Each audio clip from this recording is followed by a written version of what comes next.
I believe आपने सबने नाम सुना होगा स्टेचू ऑफ यूनिटी का, जो कि है गुजरात में।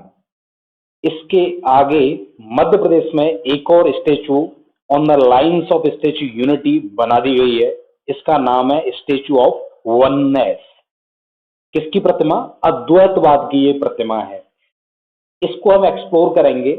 मध्य प्रदेश में बनी है, क्यों बनाई है यहाँ पे, और जो वननेस नाम आया है वो आया कहाँ से है, क्या फायदे हैं इस स्टेचू के यहाँ बनने से। आइए चलते हैं इस वीडियो में आगे। ओमकारेश्वर एक जगह पड़ती है मध्य प्रदेश में, जो कि है खंडवा डिस्ट्रिक्ट के अंदर, इंदौर से तकरीबन 80 किलोमीटर पास में। इस जगह पे ऐसा बताया जाता है कि आदि गुरु शंकराचार्य, जो कि सनातन धर्म से जुड़े हुए हैं, उन्होंने ज्ञान प्राप्त किया था अपने गुरु जी से। और उस ज्ञान में क्या हुआ था, वो अद्वैतवाद को पढ़ रहे थे और अद्वैतवाद को पढ़ के उन्होंने इस प्रस्तावना को और आगे बढ़ाया। तो लोकेशन से आप वाकिफ हो गए, मध्य प्रदेश में है, खंडवा डिस्ट्रिक्ट के अंदर ओमकारेश्वर एक जगह पड़ती है। और जिन आदिगुरु जी शंकराचार्य का हम नाम ले रहे हैं वो केरला से चलकर मध्य प्रदेश तक आए थे, इस जगह पे जहां उन्हें ज्ञान की प्राप्ति हुई। और अद्वैतवाद जो टर्म है, वननेस, वननेस जो टर्म है, जैसे अंग्रेजी में वननेस बोलते हैं, हिंदी में अद्वैतवाद बोलते हैं, ये यहीं से उत्पत्ति हुई है इसकी। आगे चल के इसको लोगों ने हिंदू धर्म के साथ में, सनातन धर्म के साथ में भी जोड़ा है।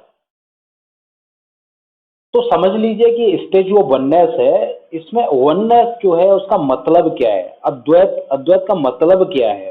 जैसे हम आपने कबीर को पढ़ा होगा, आपने सूरदास को पढ़ा होगा, कहीं ना कहीं हिंदी में जो बड़े बड़े कवि रहे हैं।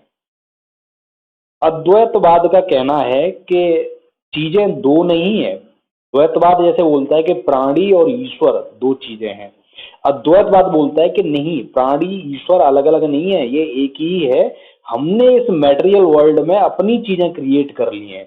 मतलब है एक ही, लेकिन हमने जबरदस्ती चीजें क्रिएट कर ली हैं, हमने सुख दुख बना लिया है, हमने लाइफ में कुछ अपने पैशंस, कुछ अपने आराम, कंफर्ट खोज लिए हैं, जो कि अद्वैतवाद के खिलाफ है। अल्टीमेटली क्या बोलता है अद्वैतवाद, कि ईश्वर और आत्मा ये एक ही है, अलग मत जाओ, भोग विलास की तरफ मत जाओ, मैटेरियल वर्ल्ड में मत जाओ। अगर तुम जा रहे हो तो अद्वैतवाद से अलग जा रहे हो। तो लोगों का मानना क्या है कि स्पिरिचुअली अद्वैतवाद सही है, हो सकता है कि आत्मा और ईश्वर अलग अलग नहीं है, एक ही है। लेकिन प्रैक्टिकली ये सब कुछ द्वैत में ही होगा। भाई, फिजिकल वर्ल्ड में अगर कोई जी रहा है तो ऐसा कैसे हो सकता है कि वो अलग से एक डायमेंशन तय ना करे, अलग से अपना एक कंसेप्ट ना बनाए। अगर नहीं बना रहा है तो इसमें विचार नहीं होंगे, इसमें क्रियाएं नहीं होंगी, इसमें सोच नहीं होगी। और जब ये सारी चीजें नहीं होंगी तो फिर जीवन की उत्पत्ति क्या है। कहने का मतलब विचारकों का मत ये भी है कि अद्वैतवाद में इल्यूजरी, जो इल्यूजन वर्ल्ड आप बता रहे हो, अगर वो क्रिएट ही नहीं होगा तो अल्टीमेटली जीवन रह कहाँ जाएगा। तो बहुत सारे भ्रामक मत हैं, अद्वैतवाद को बहुत सारे लोग सही मानते हैं, कुछ गलत मानते हैं, लेकिन इस डायमेंशन में हम नहीं जाएंगे। ये समझ लीजिए कि अद्वैतवाद एक फिलॉसफी है जो आदि शंकराचार्य जी ने दी थी। और इसका बेसिक कंसेप्ट ये है कि मैटेरियल वर्ल्ड ट्रुथ नहीं है, ये इल्यूजन है, क्रिएटेड।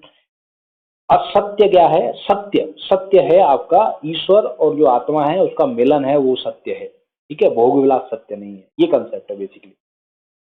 तो इस आइडिया को इन्होंने इतना ज्यादा प्रचार किया, लोग बहुत फॉलो करते हैं, मानते हैं इनके इस कंसेप्ट को, इस वननेस का जो कंसेप्ट कंसेप्ट है। इसी को आगे बढ़ाते हुए एक टूरिज्म के लिए, इकोनॉमी के लिए, एक पहचान के लिए, पौराणिक चीजों को, पौराणिक लोगों की गाथाओं को बढ़ाने के लिए, उनकी जानकारी बढ़ाने के लिए ये कदम लिया गया कि स्टेचू ऑफ वननेस बनेगी। तो सेमिनार कंडक्ट हुए, वर्कशॉप कंडक्ट हुए अक्टूबर 20 में, और ये डिस्कशन करके निकल के आया कि ये इसका मूल रूप क्या रहेगा, कैसे हम बनाएंगे इस चीज को, और क्या उद्देश्य से बनाएंगे, कौन सी जगह पे बनाएंगे। मार्च 22 में क्या है, मास्टर प्लान है वो फाइनल हुआ। टेंडर, टेंडर मतलब कि लोगों को इनवाइट किया कि आओ इसको कंस्ट्रक्ट करो और बनाओ, इसको कैसे बनाओगे, समझो ऐसे बनाना है और ऐसे बनाओ। तो जून 22 में, मार्च 22 के बाद में जून 22, L&T जो कि लार्जर एंड टर्बो बहुत बड़ी कंपनी है, जिसने मेट्रो, बहुत सारे हाईवेज बना रखे हैं इंडिया के अंदर, इंडियन कंपनी है, इसने काम करना शुरू कर दिया इसके ऊपर। और सितंबर 23 फाइनली अनवील्ड हो गई। एक स्टेचू आप देख पा रहे हैं अपने राइट साइड में स्क्रीन पर, इस तरह की प्रतिमा निकल के आ गई। तो ये एक आइडिया था स्टेचू ऑफ वननेस का, जो ऐसे ऐसे आगे बढ़ा। साइलेंट फीचर्स क्या है इसके, देखो 108 फीट टॉल ऊंची, 108 फीट ऊंची ये प्रतिमा है जो कि बहुत सारे डिफरेंट मेटल से बनाई गई है। इसका बेस बना है, उसके ऊपर प्रतिमा बनी है। 2400 ट्रीज प्लांट किए गए, इसके आसपास कंस्ट्रक्शन हुआ है तो चीजें टूटी बिखरी भी हैं, ट्रीज भी काटे गए हैं, तो उसको संरक्षण के लिए 2400 पेड़ और लगाए हैं। वो अच्छी बात है एनवायरनमेंट कंजर्वेशन के हिसाब से।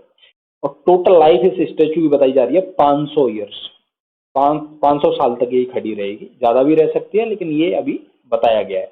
इस स्टेचू को ऐसा नहीं है कि यहाँ पे रख के और जोड़ के एक एक करके ऐसे बना दिया, नो, डिफरेंट डिफरेंट पार्ट्स दूसरी जगह पे बने, ढांचा यहाँ पे बना, पार्ट्स दूसरी जगह से आए और असेंबल करके यहाँ पे उन सब चीजों को अच्छी तरह से कार्रवाई करके उकेरा गया है, चिपकाया गया है, लगाया गया है, ये बोल सकते हो आप।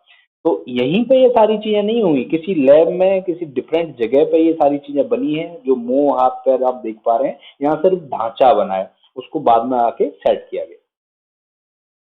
एडवांटेज क्या है ऐसी स्टेचू होने के, सबसे पहले समझ लीजिए कि टूरिज्म बढ़ेगा ही बढ़ेगा। मध्य प्रदेश में अगर स्टेचू ऑफ वननेस बनी है तो लोग देखने आएंगे, इकोनॉमी बढ़ेगी, टूरिस्ट आएंगे तो पैसा खर्चा बढ़ेगा, लोगों को रोजगार मिलेगा। इमेज स्टेट की और नेशन की चमकेगी। भाई आपके देश में अगर कोई आना चाह रहा है बाहर से, या आपके स्टेट में कहीं बाहर से आना चाह रहा है, तो वो क्यों आएगा, कुछ रीजन तो होना चाहिए ना। तो रीजन हो सकता है स्टेचू ऑफ वननेस को हम देखने के लिए जा रहे हैं, नई नई प्रतिमा बनी है और हम अद्वैतवाद को बहुत फॉलो करते हैं, तो लोग आएंगे, बाहर से भी आएंगे, तो अल्टीमेटली पैसा सर्कुलेट होगा, लोगों को रोजगार मिलेगा, छवि सुधरेगी। तो ऐसे करके एक सर्कुलेशन, एक साइकिल बनेगी, जिससे अल्टीमेटली हमारे देश का और हमारे लोगों का जो आसपास में रह रहे हैं वहां पे उनका भला होने वाला है। तो ये बढ़िया कंसेप्ट है। लास्ट में आप समझ लीजिए कि ये पहली स्टेचू नहीं है इंडिया के अंदर जो हाल फिलहाल में बनाई गई है। इससे पहले statue of unity Sardar Vallabh भाई पटेल की गुजरात में बनी थी, बहुत ज्यादा फेमस है वो, क्योंकि वर्ल्ड की सबसे ऊंची प्रतिमा उसको बताते हैं। और इसके अलावा और भी बहुत सारी, थ्रिवल्लूर स्टेचू आपने सुनी होगी, थ्रिवल्लूर जो कि तमिलनाडु में एक महर्षि ऋषि टाइप के रहे हैं, तो उनकी भी प्रतिमा तमिलनाडु में बनाई थी। गोमतेश्वर स्टेचू बनी है कर्नाटका में। हनुमान मूर्ति जो दिल्ली में आप देखते होंगे मेट्रो में अगर जाते रहे होंगे, तो हनुमान मूर्ति वहां पे है।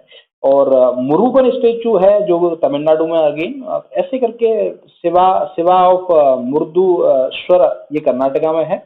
तो ये कई जगह पे ये कंसेप्ट फॉलो किया गया है, क्योंकि ये सक्सेसफुल मॉडल है एक तरीके से बोल सकते हो आप, कि पैसा खर्चा किया, कमाई भी हो रही है, नाम भी ऊंचा हो रहा है, लोगों को रोजगार भी मिल रहा है, और अपने इतिहास का बोल सकते हो संजो के भी रख रहे हैं इस तरीके से। हम अपनी पुरानी चीजों को बता रहे हैं कि ऐसे हैं हम। तो अल्टीमेटली बहुत फायदे का मॉडल है ये, जो जो कोई फॉलो कर रहा है, जो स्टेट इसको फॉलो कर रहा है उसको फायदा हुआ है अल्टीमेटली। मैं बोल रहा हूँ कि सारे स्टेट्स को बनाना चाहिए, पुरानी चीजों को खरीदना चाहिए, ये मॉडल बहुत ज्यादा फॉलो होना चाहिए। सक्सेसफुल मॉडल है, बहुत बढ़िया आइडिया है। लास्ट में एक क्वेश्चन आपके लिए छोड़ रहा हूँ, where is the place of birth of Adi Shankaracharya. ये बताइए आप कि आदि शंकराचार्य कहाँ के रहने वाले थे, कहाँ पैदा हुए थे और कहाँ पहुंचे थे करके। तो पैदा कहाँ हुए थे ये सिर्फ मैंने आपसे पूछा है, इसका आंसर आपको सही पता है तो कमेंट बॉक्स में टाइप कर दीजिए।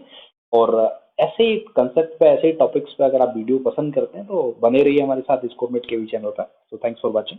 जय हिंद।